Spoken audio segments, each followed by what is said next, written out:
Hey, welcome to a Sunday edition of AI vs. Marshy, the video edition of the newsletter. And in case you're wondering, I've been playing around with different formats. Like, do I present this on a Friday?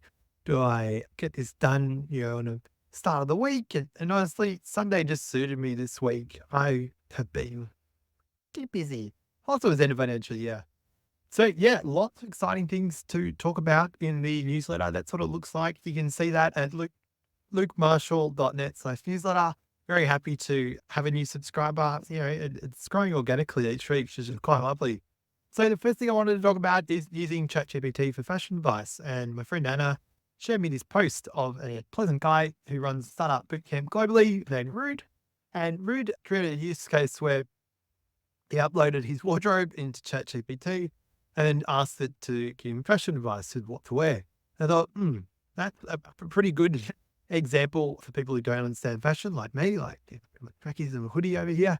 And because my brain probably works a bit differently, yeah, look, well and good using a chat GPT for this.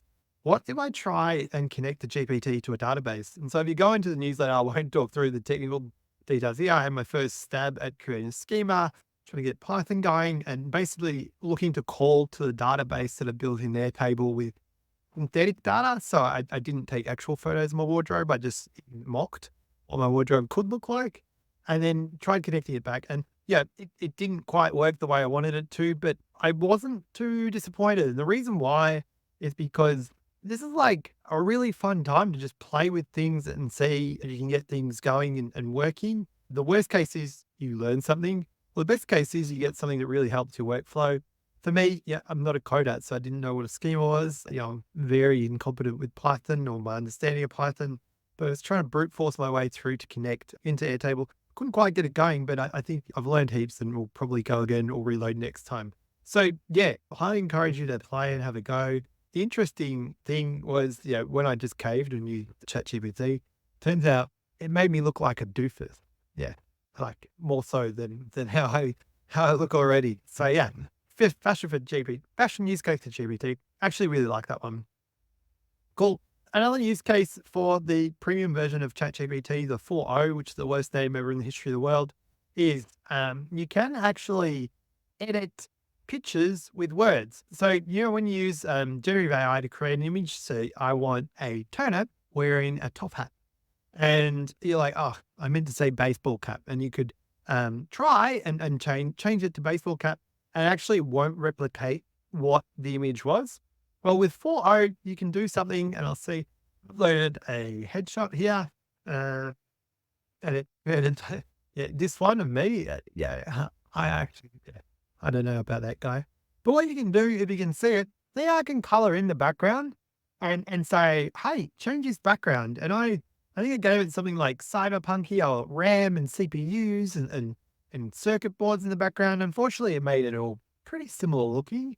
But yeah, much easier to use than say something like Photoshop with that generative AI thing. I actually haven't met a designer that said this has changed the game, despite with that demo video. Yeah, I'm crap with Photoshop, but my design friends are not using this generative fill.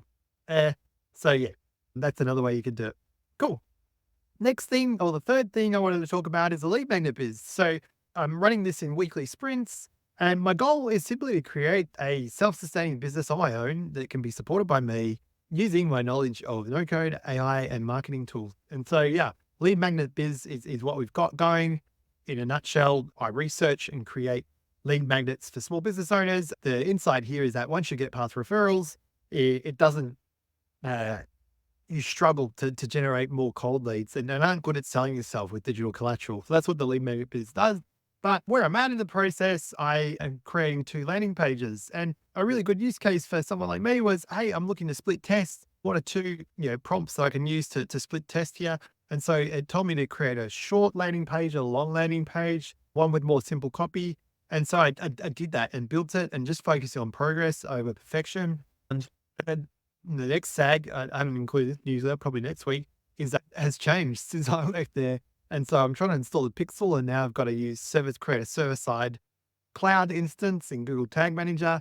And yeah, it's not like I'm working through it. It's just a lot slower because of changes. And so yeah, hoping to get the ads going, pushing through to the landing pages. And my goal isn't, yeah, my goal is just progress, like keep breaking things and fixing and getting it along. And I'm confident with this sprint method. So 1, 2, up to 10, up to 50 can really get some spicy things going. And probably the fuel for that.